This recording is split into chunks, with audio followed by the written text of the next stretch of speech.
అండి, అందరు నమస్కారం అండి. Welcome back to our YouTube channel, quick signatures YouTube channel.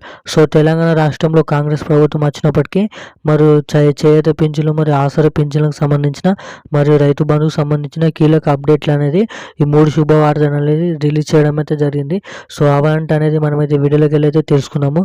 So దానికంటే ముందైతే మన ఛానల్ ఎవరైనా మొదటిసారిగా చూసినవారంటే ఖచ్చితంగా ఛానల్ అయితే సబ్స్క్రైబ్ చేయండి. పక్కనున్న బెల్ ఐకాన్ కూడా ఆన్లో పెట్టుకోండి.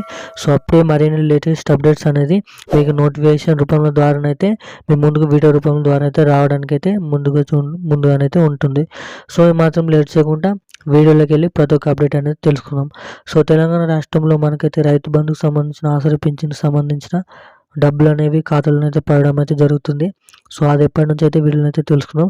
సో మరి రైతు బంధుకు సంబంధించిన తెలంగాణ రాష్ట్ర వ్యాప్తంలో చాలామంది రైతులకు అనేది రైతు బంధు అమౌంట్ అనేది పడడం అయితే లేదు. సో ఈరోజు అయితే 40,000 నుంచి 35,000 లోపు ఎవరైతే ఎకరాలు ఉన్నాయో వారికైతే అంటే 30,000 నుంచి 40,000 5 ఎకరాల వారికైతే డబ్బు అనేది జమ కావడం అయితే జరుగుతుందో, మరియు ఆసరా మరియు చేతి పింఛన్లు ఎవరైతే తీసుకోబోతున్నారో ఈ డిసెంబర్ నెల పింఛన్ అనేది జనవరిలో అయితే ఇవ్వడానికి అయితే ఛాన్స్ ఉంటుంది. సో ఈ రోజు నుంచి అయితే అన్ని జిల్లాల వారికి అయితే డబ్బులు అనేది పంపడం అయితే జరిగింది. సో పంపించిన డబ్బులు అనేది ఇప్పటి నుంచి వారి జిల్లాలో ఉన్న టైంని బట్టి ఎప్పటి నుంచి ఇస్తారనేది నిర్ణయం అవుతుంది. సో ఈ రోజు నుంచి అయితే అన్ని జిల్లాల వారికి అయితే అమౌంట్ అనేది ఆసరా పింఛన్లు అనేది ఇవ్వడానికి అయితే ముందు చూపు అయితే చూస్తున్నారు.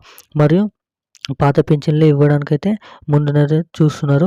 పాత పింఛన్లు అయితే ఇవ్వడానికి అయితే ఛాన్స్ ఉంటుంది. సో మరి రైతు బంధు కూడా అన్ని ఖాతాల్లో అయితే పడడానికి అయితే ఛాన్స్ ఉందనేది చెప్పడం అయితే జరిగింది. ఇప్పుడున్న అప్డేట్ అయితే ఇది. మరిన్ని అప్డేట్స్ కోసం సబ్స్క్రైబ్ చేసుకోండి. Thank you.